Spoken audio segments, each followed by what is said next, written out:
কয় তুই একটু আল্লাহর দ্বারে কয় ধরতে পারলে যে বালতলা দিয়ে বুঝিয়ে দিতাম চুরি করার কি মজা। আল্লাহ আমনাগো হিদায়াত দেন ওরা বলে মরে বলে বাস জ্বালা দেবে আল্লাহ আমরে বাঁচান আল্লাহ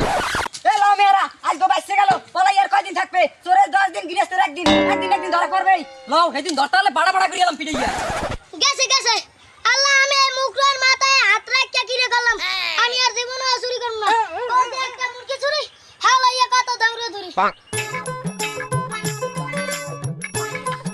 আজ গোজে বাসাটা বাসি জীবনে আর চুরি করব না যেহেতু আর চুরি করব না এই শেষবারের মতো একটা চুরি করি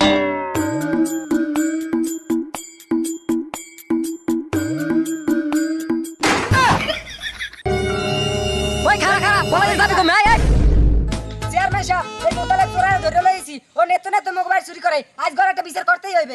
হ্যাঁ মোতালিব বে তোর নামে অভিযোগ হনতে হনতে আমার কান্দুগা ঝালাফালা হয়ে গেছে। আমি যে কয়টা ভোট পাইয়ে চেয়ারম্যান হইছি হেরতেও তোর নামে বেশি অভিযোগ হচ্ছে।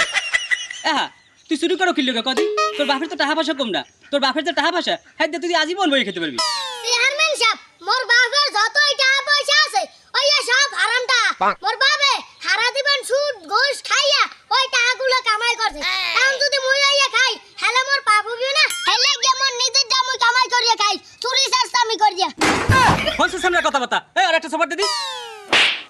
ও কি চেয়ারম্যান সাহেব উমরে মাল লেখা এই তোর বাপের সুদ ঘুষ খাইয়া হারাম টাকা জমাইছে বুঝলাম এই টাকা খাইলে তোর পাপ হইবে হ্যাঁ বুঝলাম। আচ্ছা তুই যে চুরি চামারি করিয়া যে খাও এত তোর পাপ হইবে না?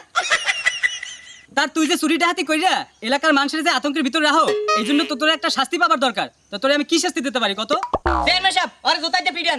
সুফরাইয়া কেউ তো দাদা লাই দেব টেলি জামাত আই আমার জুতাই দেবে দিতে আমি খালি ইন্ডা সারা পাইয়ে লই হেরবার তোর বাড়ি করুম ডাহাতি হ্যাঁ তাহলে বেই তুই কার সামনে বই কি কও? আমি তো তোরে মনে করছিলাম দুই একটা কান পাছাই দিয়ে ছাড়িয়ে দিম তোমার তো হাতে কাজ হবে না তোমার তো ভবের বানানি দিতে হইবে। এই আমার সুরপিটি না লাঠিটা লই দি আর একটু বানাইলে হাই ওই পয়সা